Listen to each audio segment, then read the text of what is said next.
Okay, we will see how this goes. Chapter 3, Brainstorming. A science fair? I never heard of a science fair. Will there be cotton candy at the science fair? Asked Ryan. No, said the snowman. Will there be rides? Asked Alexia. No. Can we win stuffed animals? I asked. No. What? The science fair sounded like a science unfair to me. Boo!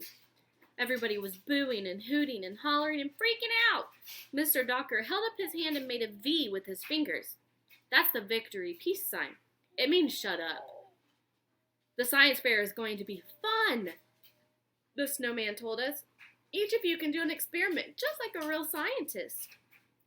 Kids can't be scientists, somebody yelled. Sure they can, replied the snowman. You can conduct experiments in chemistry, physics, biology, and engineering using everyday objects you have around your house. Each of you will do a project. Wait, I think he just said the P word.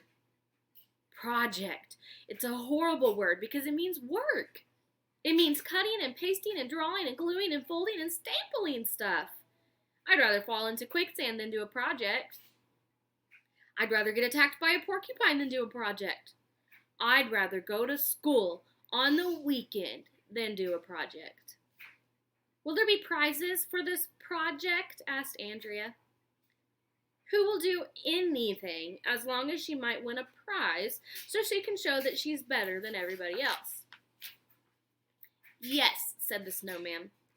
The student with the best science project will win a year's pass to the city science museum, and they will also receive a year's supply of Porky's pork sausages.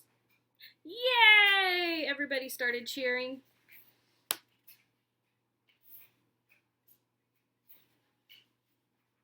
I don't like museums very much, but Porky's pork sausages are the best pork sausages.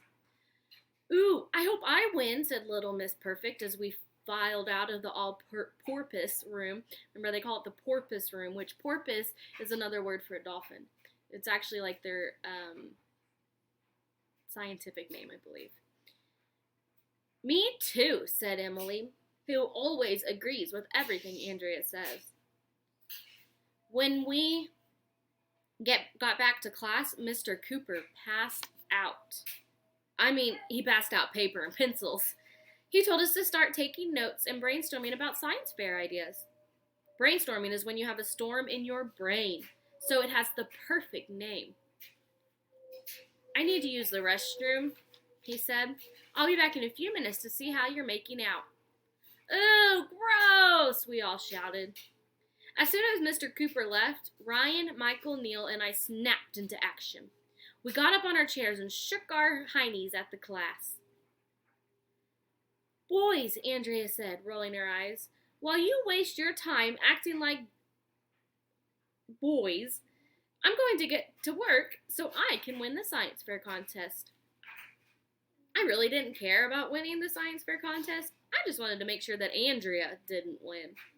So I sat back down and tried to think of a cool science fair project. We should blow something up, I suggested. Scientists are always blowing stuff up. Blowing things up is not science, said Little Miss Party Pooper. Science is all about inventing new, useful things and building things that make life easier for people. Inventing things. That got all of us thinking. I'm going to invent a solar-powered skateboard, said Alexia. The top will be covered with solar panels. That's a cool idea, I said. I'm going to invent an electric chicken chucker, said Ryan. What does a chicken chucker do? Asked Neil. Well, it chucks chickens, Ryan replied. I don't know why chucking chickens would make anybody's life easier. It sure wouldn't make a chicken's life easier. But in my head, I imagined a machine chucking chickens, and it did seem cool. I'm going to invent a time machine, said Neil. That way I can go back to the year before Twinkies were invented. Well, why would you want to do that? Asked Emily. So I could invent Twinkies, Neil replied. I'll be rich, rich, rich. That was a pretty good idea. That's when I got the greatest idea on the history of the world. I'm going to invent an air conditioner that you wear on your feet. Why would you want to put air conditioners on your feet? Asked Neil. There's the chicken chucker and the solar-powered skateboard. Sometimes my feet get hot, I explained. I'm going to invent anti-gravity underwear, said Michael. Why? Neil asked. So I can fly, of course, said Michael. We were all coming up with really good ideas for the science fair. I drew a picture of myself walking around with 2 little air conditioners on my feet. What are you going to do for your science project, Andrea? Asked Emily. Oh, my project is a secret, Andrea replied. I tried to peek at Andrea's paper, but she was hanging all over it so I couldn't see.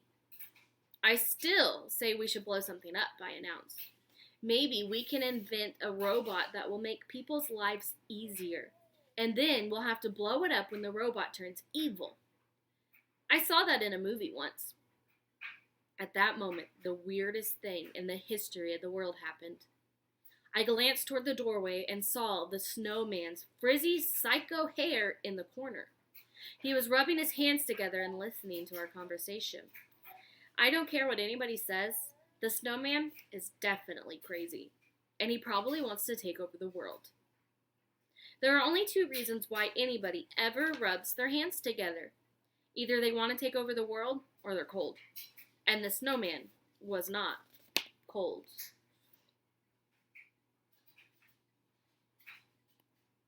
And that's the end of chapter 3. Thanks for listening.